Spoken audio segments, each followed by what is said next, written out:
안녕하세요. 매일 로봇처럼 매수하는 미국 주식 장기 투자자 로봇아빠입니다. 로봇 매수법 매수 인증부터 하고 시작하도록 하겠습니다. 지난밤에 주가가 21선 아래에 위치해 있었고 121선을 잠깐 터치한 후 다시 상승하였기에 원칙에 따라 QLD 3주가 매수되었습니다. 올해 모은 QLD는 모두 132주가 되었습니다. 어제 미국 시장은 초반에 잠깐 하락하는 듯한 모습을 보이더니 이후 지속적인 매수세가 들어와 상승 마감하였습니다. 다우와 S&P 500은 1% 정도 상승하였으며 나스닥은 1.5% 상승하였네요. 어제는 나스닥에 많이 포함되어 있는 테크 기업들이 전반적으로 상승하는 모습을 보여주었는데요. 높은 인플레이션 때문에 장기간 고금리를 유지할 것이 예상되긴 했지만 파월 의장의 발언이 예상보다 비둘기파적이었기에 시장이 올랐다고 해석이 나오고 있죠. 어제는 나스닥에 많이 포함되어 있는 테크 기업들이 전반적으로 상승하는 모습을 보여주었는데요. 높은 인플레이션 때문에 장기간 고금리를 유지할 것이 예상되긴 했지만 파월 의장의 발언이 예상보다 비둘기파적이었기에 시장이 올랐다고 해석이 나오고 있죠. 그런데 재밌는 건 어제도 똑같은 이유로 주가가 움직였다는 사실입니다. 결국 어제와 오늘 모두 파월의 비둘기파적인 발언과 장기간 고금리라는 이유를 들어 주가의 움직임을 정당화하였습니다. 하지만 어제는 결국 주가가 하락한 채 마감하였고 오늘은 주가가 상승한 채로 마감하였죠. 제가 항상 뉴스는 너무 신경 쓰지 말라고 말씀드리는 이유가 바로 이것입니다. 파월의 발언과 장기간의 고금리, 두 가지 똑같은 재료를 가지고도 어떻게 끼워 맞추느냐에 따라 해석이 달라지고 전혀 반대 방향의 주가를 설명할 수 있는 뉴스가 되어버리는 것이죠.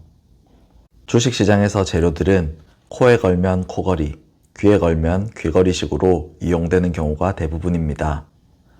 어떠한 뉴스 때문에 주가가 움직이는 것이 아니라 투자자들의 심리에 따라 움직이는 주가를 설명하기 위해 후행적으로 뉴스를 만들어낸다는 것이죠.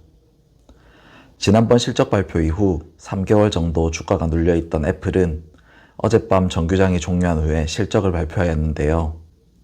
중국에서의 판매 부진으로 실적이 좋지 않을 것이라는 많은 사람들의 우려를 비웃기라도 하듯 예상을 뛰어넘는 실적을 발표하였습니다. 정규장에서 2.3% 정도 오르던 애플의 주가는 장 종료 후 시간의 거래에서 6% 가까이 상승하였죠. 많은 사람들이 애플의 실적 발표에 환호한 이유는 좋은 실적을 발표하였기 때문이기도 하지만 애플이라는 기업이 얼마나 주주친화적인 기업인지를 다시 한번 확인하였기 때문입니다. 사실 애플의 매출이나 순이익은 지난해보다 감소하였습니다. 그렇기에 실적 자체만 보면 주가가 오르지 않아도 할 말이 없는 상황인 것이죠. 하지만 애플은 배당금을 4% 늘려 주당 25센트를 지급하기로 결정하였고 1,100억 달러의 자사주를 추가 매입하기로 했습니다. 사상 최대 규모의 자사주 매입과 꾸준한 배당 성장으로 주주 친화적인 기업임을 다시 한번 투자자들에게 각인시켜 준 것이죠. 우리가 미국 기업들에 투자해야만 하는 이유를 이전 영상에서 말씀드렸던 적이 있습니다. 그중 하나가 미국 기업들의 주주 친화적인 정책 때문이라고 말씀드렸었는데요. 오늘 애플이 보여준 모습이 바로 대부분 미국 기업들이 가지는 주주 친화적인 스탠스의 전형입니다. 기업이 주주들이 투자한 돈을 가지고 열심히 사업을 해서 돈을 벌게 되면 벌어들인 이익으로 재투자를 하여 기업을 계속 성장시킨다. 더 이상 재투자로 이익을 성장시키기 어려울 때에는 배당이나 자사주 매입, 소각이라는 방법으로 주주들과 기업이 벌어들인 가치를 함께 나눈다. 이것이 바로 우리가 위험을 각오하고 주식에 투자하는 이유이고 주식회사의 기본적인 컨셉입니다. 그리고 자본주의의 본고장인 미국의 기업들이야말로 이러한 주식회사의 주인은 주주라는 기본적이고 당연한 컨셉을 너무나 잘 지켜나가고 있죠. 우리나라도 최근에 기업들이 주주 친화적인 정책을 따르기를 권유하는 밸류업 프로그램을 계획하고 있습니다. 하지만 아직까지 법적인 토대가 충분히 마련되지 않았으며 강제성도 혜택도 충분치 않아 성공할지는 미지수인 상황이죠. 그리고 한국의 기업들은 기업이 상장되어 있음에도 불구하고 오너의 소유물이라 착각하고 주주들을 우습게 여기는 마인드를 가지고 있기에 아직까지 미국 기업들을 따라가기에는 많이 부족하다는 생각이 드는 건 어쩔 수 없습니다.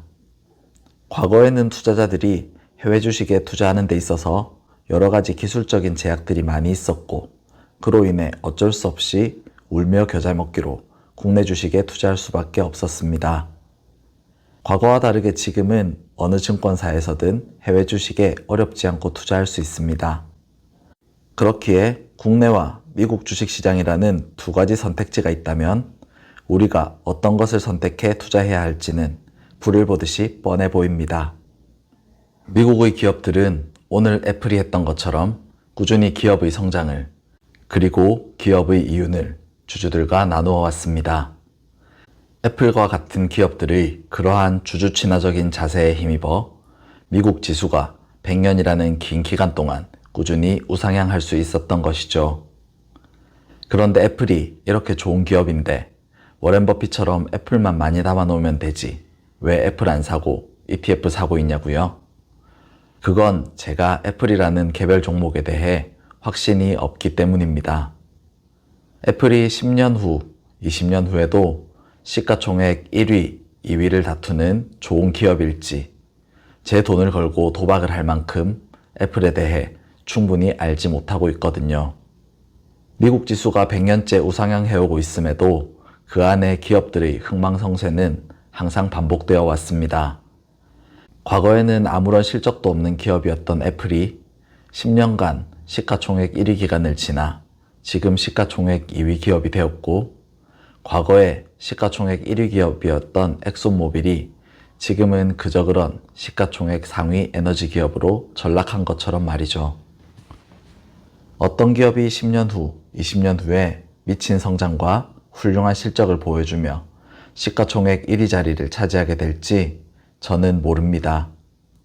그리고 어떤 시가총액 상위 기업이 10년 후에 성장성을 잃어버리고 지속적인 실적의 하락으로 망해가고 있을지도 저는 모르죠.